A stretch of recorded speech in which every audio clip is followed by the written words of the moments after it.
यस्तो छ यहाँको ताल चाहिँ। सो हेर्न सक्नुहुन्छ त्यहाँ बिचमा बुद्धको मूर्ति रहेछ। So guys welcome to my new blog. So आज हामी चाहिँ गैरावा तालतिर चाहिँ घुम्न गइरहेछौँ दुईवटा बाइकमा।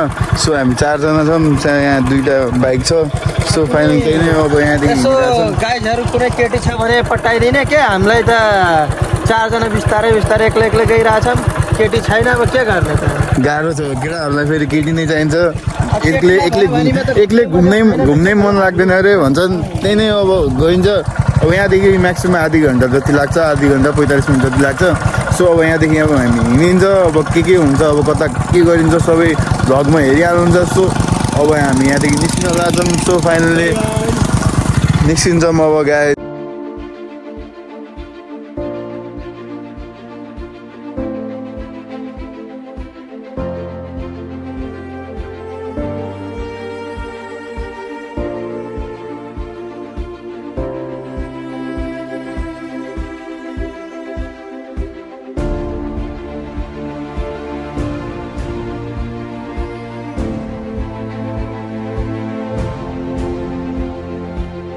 गाइज अब हामी यहाँदेखि अब कमसेकम 10 मिनट अब अझै लाग्छ। सो फाइनल पुग्न लागिसक्यौँ हामी।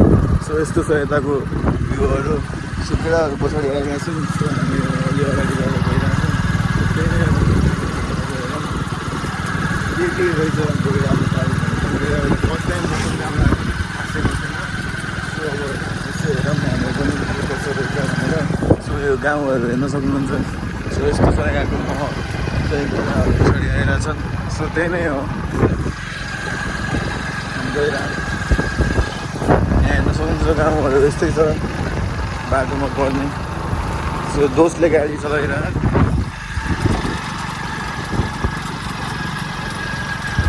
केटाहरू फाइनली आइसक्यो। हेर्न सक्नुहुन्छ केटाहरूलाई।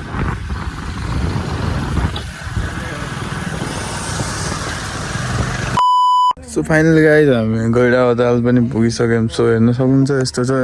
यो चाहिँ हजुरको भाइरल पुल भन्छन् के अरे, के हो त्यही नै हो। अब यहाँ एकछिन घुमिन्छ। सो त्यहाँ छन् केटाहरू त्यहाँ बसिरहेछन्। सो त्यही नै हो। अब के हुन्छ, अब यहाँदेखि अन्त्य जाने प्लान हुन्छ कि यहीँ बसेर घुमेर फर्किन्छ कि अब एकछिन पछि प्लान गरेर के हुन्छ हेरौँ ल। सो यो भाइरल पुल भन्छन् के अरे, हेर्दाखेरि त भाइरल जस्तो त लाग्दैन। सो त्यही नै हो। अब यहाँदेखि हामी पनि यहाँ अब एकछिन बसेर गफसफ गरेर कहाँ जाने भनेर प्लान बनाएर त्यसपछि हिँडिन्छ। सो त्यही नै हो। सो त्यहाँ छन् गाइजहरू। अब के हुन्छ। सो फाइनल गाइज हामी यहाँ अब गैरावा ताल आयौँ। अघि नै गजडी ताल थियौँ। सो अहिले गैरावा तालमा इन्ट्री भइरहेछ। सो यहाँ टिकट काउन्टर रहेछ। सो त्यही नै हो। केटाहरू अगाडि गइरहेछन्, हामी पनि गइरहेछौँ गैला गरेर। सो यहाँ छन् साथीहरू। बाइक कहाँ हाल्नु मिल्छ यार यहाँ। सो हेर्न सक्नुहुन्छ प्रायः जङ्गल छ। महल त शान्त चिल जस्तो लागिरहेको। सो अब हेरौँ के छ अवस्था।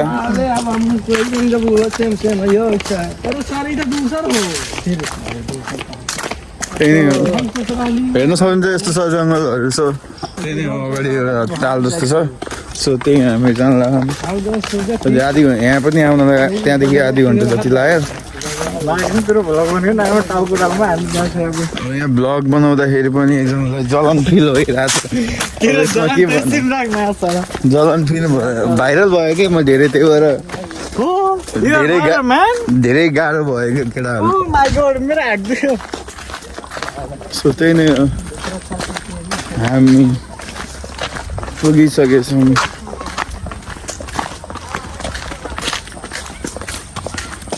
अरे केही छ कि नै यार कि दिमाग यही हो। यो पनि ताल याद रह। दाइलाई इज्जतले बोलाउनु पर्यो। My baby how are you? Good भन्नु छैन। उता छ यार। ए स्टिमर उतादेखि जानु न, हिँड्दै जानु। त्यही नै हो। यस्तो छ यहाँको महल चाहिँ। यहाँ बिचमा के रहेछ, सो मूर्ति रहेछ बिचमा। अब हामी स्टिमर चलाउँदै उतादेखि घुमेर जानुपर्छ। सो हेर्न सक्नुहुन्छ यस्तो छ यहाँको ताल चाहिँ। सो हेर्न सक्नुहुन्छ त्यहाँ बिचमा बुद्धको मूर्ति रहेछ। सो अगाडि त्यहाँ बोटिङ रहेछ सो त्यहाँ बोटिङ गर्नु हो हामी जान लाग्छौँ सो त्यही नै हो अब हेर्न सक्नुहुन्छ यहाँ अलिअलि जनावरहरूको चित्रहरू पनि बनाएको छ सो मान्छेहरू पनि रहेछन् अलिअलि त्यही नै हो रमाइलो गरिरहेको छौँ आज के हुन्छ सब देखाउने नै छु म भ्लगमा सो यहाँ एकछिन रेस्ट गर्नु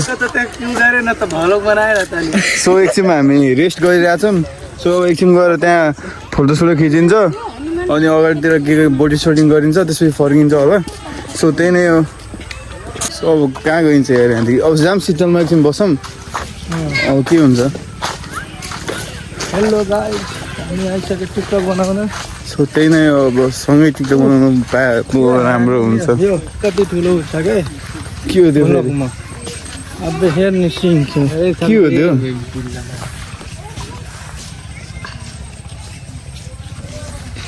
सो त्यही नै हो अब हामी यहाँदेखि फर्किनु पर्छ जस्तो छ बस्दै जाम न त बोटिङ गरेर जाम लाग्यो अब सो त्यही नै अब एकछिन बोटी सोटिङ गरिन्छ त्यसपछि निस्किन्छ खासै केही छैन त्यही जङ्गल हो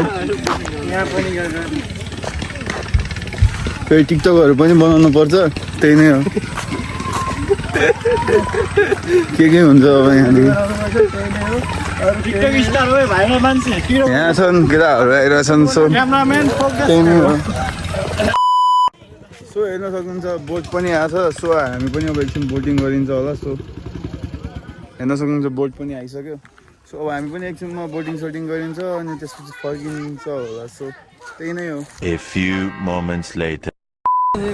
सो बाहिर हामी अब भ्यू टावरमा चढ्न थाल्यौँ सो गाइस हेलो गाइस हामी आइसकेका छौँ सो केटाहरू चढिरहेको छन् भ्यू टावरमा नेपालको सबभन्दा ठुलो टावर यही हो यही हो सबभन्दा ठुलो टावरमा त चढ्यो टावरमा भाँच्यो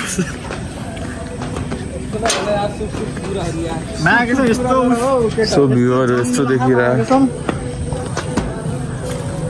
अबे केही देखेको छैन यार यहाँ के देख्ने न यो त माथि आफ्नो थोपडा देख्न मात्र आउने सो हेर्न सक्नुहुन्छ यस्तो छ खासै केही भ्यू नदेख्ने रहेछ जङ्गल जङ्गल गाइस बहुत तेज हो रहा है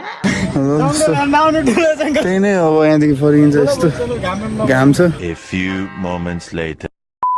सो गाइज हामी उता घुमेर गैरावल ताल के सबै घुमेर सो अहिले वाइट टेम्पलमा आएको छौँ हामी सो अलिकति रमाइलो गर्न वाइट टेम्पलमा पनि साझा भइसक्यो तर पनि हेर्न सक्नुहुन्छ कति भिड छ सो त्यही नै हो हामी गइरहेछौँ को भेटिन्छ बाटोभरि हेर्दै बसौँला सो त्यो साथी त्यहीँ छ अब को यहाँ भेटिन्छ रहिलो गर्दै जाने यो बाटोभरि अब आफ्नै हो भनेर नै यहाँ टिकटकहरू पनि बनिरहेको छ केही छैन हामी गइरहेछौँ सो हेर्न सक्नुहुन्छ पब्लिकहरू कति धेरै हुनुहुन्छ त्यही नै अब यहाँदेखि गएर अलिकति पूजासुजा जाने फरेनरहरू पनि त्यहाँ बसिरहेको सो त्यही नै हो अब यहाँ कति बजीसम्म मन्दिर खुल्ला हुन्छ भन्ने कुरा हो र बन्द हुन पनि सक्छ अब सो त्यही भएर छिटो अब हामी यहाँ घुमेर यहाँदेखि निस्किन्छौँ अब हामी सो यहाँ जुत्ताहरू खोल्ने ठाउँ रहेछ सो नो सुज लेखेर रहेछ सो केटाहरू आइरहेछन् म अब यिनीहरूसँगै जानुपर्छ सो त्यही नै हो फाइनली गाइज हामी अब फोटो सुट गरिरहेछौँ सो फाइनली गाइज म अब घर पनि फर्किसकेँ सो साथीहरू पनि गइसकेँ सो अलिकति त्यही घुमघाम गऱ्यो त्यो खासै केही गर्नु म फेरि अल्सर भयो क्या त्यो भएर खासै कतै घुम्न जान मन लाग्दैन भ्लगमा पनि त्यति अहिले अलिकति बिरामी भएर केही गर्न पनि पाएको छैन सो अब यो अब हजुरको 10 दिनमा चाहिँ फेरि एकचोटि के भन्छ एउटा कुन कपी भन्ने छ भित्र पाइप हालेर हेर्छ भनेर यहाँ इन्फेक्सन भयो सो त्यही कारणले खासै म भ्लगमा पनि आउन पाएन त्यही नै हो आज यति भन्दै म आज बिदा लिन चाहन्छु हस्त जय नेपाल।